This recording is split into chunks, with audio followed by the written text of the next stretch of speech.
Hello there YouTube, welcome to the second episode of Spotlight Thursdays, and I'm WhiteNightEspada. As you can see, the card that we're going over today is Designator. It is a super rare from Invasion of Chaos and from Dark Revelations 3. The effect is, declare one card name, look at your opponent's hand, and if they declare a card in their hand, remove that one card from play. If they do not have the declared card in their hand, remove one random card in your hand from play. First off, we're going to go through the rulings involved with Designator. It cannot activate if you or your opponent have no cards in their hand. Therefore, it's like hand destruction. So you cannot activate it if you have only Designator in your hand, one card and Designator in your hand, etc. And the same goes for your opponent.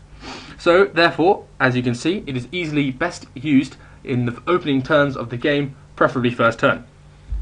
It can, if your opponent has no cards in hand when it resolves, the effect is negated. So you have to make sure that your opponent has no way of removing cards from their hand as you activate it, but that's a very rare occurrence, so usually its effect is going to go through.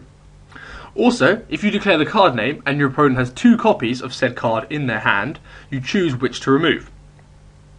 Tips now, we're going to go on to tips.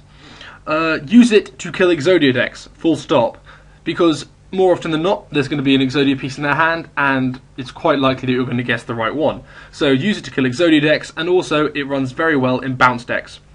Because in both of them, they have usually, most decks that you're facing don't have very good ways of getting it back from the grave, especially Exodia decks. So if you remove, say, the right arm of Exodia from play, they're basically screwed.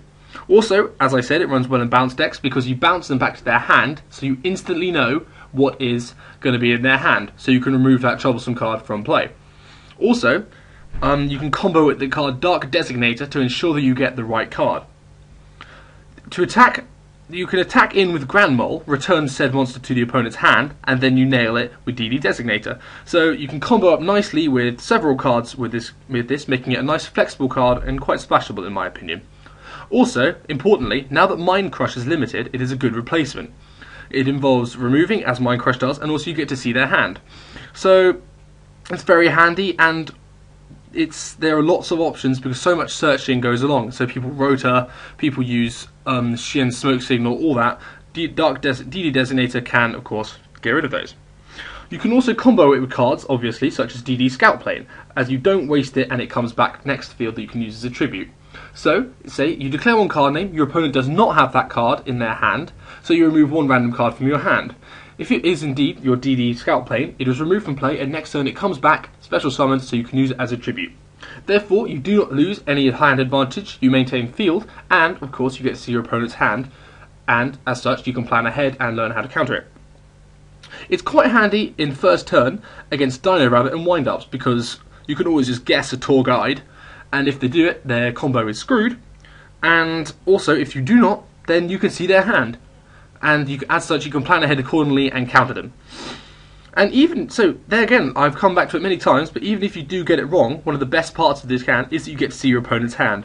I find one random card from your hand, if you set most of the important cards and then activate it as having two of the less important cards in your hand when you activate it, and you get rid of one of those, then I think that is a fair exchange for seeing your opponent's hand. And yes, therefore, I like to give this card a 7 out of 10 for my rating. It's very fun, it's very splashable, and it's a very, very good side deck card in my opinion. Especially against Exodia and those Dinos and wind-ups. That's my second episode of Spotlight Thursdays, and I'm your host, WhiteNightEspada. I will see you guys next week.